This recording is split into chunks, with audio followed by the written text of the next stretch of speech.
So, magandang hapon sa ating lahat. Ipapakita ko sa inyo ngayon kung paano ko nilayout yung ref magnet na gagawin ko. Sa Canva lang din ako nag-edit at makikita ninyo yun, mga design ko yan sa publisher pero hindi ko rin naman ginamit. So, ito na, ipiprint ko na. Yung printer ko dyan, sobrang arte niya, katulad siguro na may-ari. Ayun yung mag-print. So, takes time pa bago kayo na-print yung mga ganyan. So, bawat isa dyan ay, bawat isang photo paper ay 10 pieces. So, 10 ref magnets na yung magagawa ko. Diyan tumigil yung mundo ko dahil akala ko hindi niya talaga tapos yung pag-print. Pero thanks God, dahil tinapos rin naman. So, 3 photo paper yung ginamit ko kasi 30 yung gagawin ko. So, ito na, ikakat ko na siya. So, una, ginamitin ko siya ng cutter, pero hindi pala siya nag-a-align na rin yung mga pictures niya. So, mahihirapan din akong ikat kasi hindi siya magpantay. So, yan, nagsukat-sukat pa ako dyan, kunyari. Pero lastly, syempre, gunting din naman yung ginamit ko kasi nga, hindi nga siya pantay. At the same time, parang hindi ako confident gumamit ng mga ganyang cutter. Pag kasi gunting, alam ko kung paano siya tansyahin, alam ko kung babawasan ko ba siya or sasobrahan ko siya para magkasya siya doon sa ref magnet na binili ko din naman sa Shopee. Kasi mamaya lalaminate natin yan and after that, ilalagay natin or idikit natin yan mamaya sa ref magnet na yung adhesive.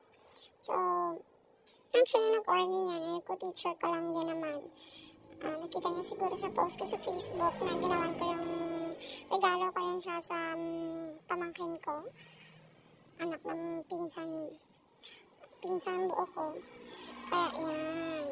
So, nakita niya, sabi niya, magpapagawa ko para sa family reunion nila. So, actually, matagal niya lang in-order yan. Pero dahil nga tamad ako, ngayon ko lang ginawa. So, ang reunion pala nila is sa April 20 pa. At kinamaganan siya, tinid ako kanina umaga na sabi niya, magpapagawa din siya ng program. So, sabi ko, sige ma'am, isasend ko lang, itatry ko kung makakaya. So, pinatay ko yung electric fan dyan kasi nga, kailangan, hindi, inon ko pa yan kasi kanina pinatay ko. Kasi nag-print muna ako sa bond paper. Habang naggugupit ako, nililipad ng hangin yung bond paper. So, ayan, photo paper siya, kaya medyo mabigat. Kaya hindi naman siya masyadong, hindi siya nililipad. Hindi siya disturb kasi sobrang init ang panahon ngayon. Maswerte nga ako kasi nga, di ba walang pasok. Katatapos yung gumawa ng mga grades at mga activity sheets na ipapadala ko sa mga student dahil half day lang yung klase. Hindi talaga makaya yung init. So, buong araw wala akong ginawa maliban kaninang umaga. So, bumalik akong siguro mga alas 3 ng hapon kasi yun lang yung parang hindi siya masyadong mainit. Kasi kapag mainit, ay, sobra nakakatamad magtrabaho tapos feeling mo talaga masasuffocate ka. So, ito na, ilalaminate natin. So, tinatansya ko dyan kasi kahit ganun kalaki yung laminating film, kailangan mo pa rin sukatin kasi nga mamaya, kukunin mo pa rin yung edge niya para mag-fit in talaga siya doon sa ref magnet. Actually, meron naman akong mga laminating sheets talaga na A4 size. Pero nag-order talaga ako sa Shopee ng yung ATM size talaga na laminating film. Kasi mas madali siyang ilaminate. At the same time, mas madali din siyang i-cut yung mga edges niya. At isa, para hindi hazard. Ayun na. So, ready na. Moment of truth. Ay, ilalagay na. So, 5 samples naman na yung ginawa ko.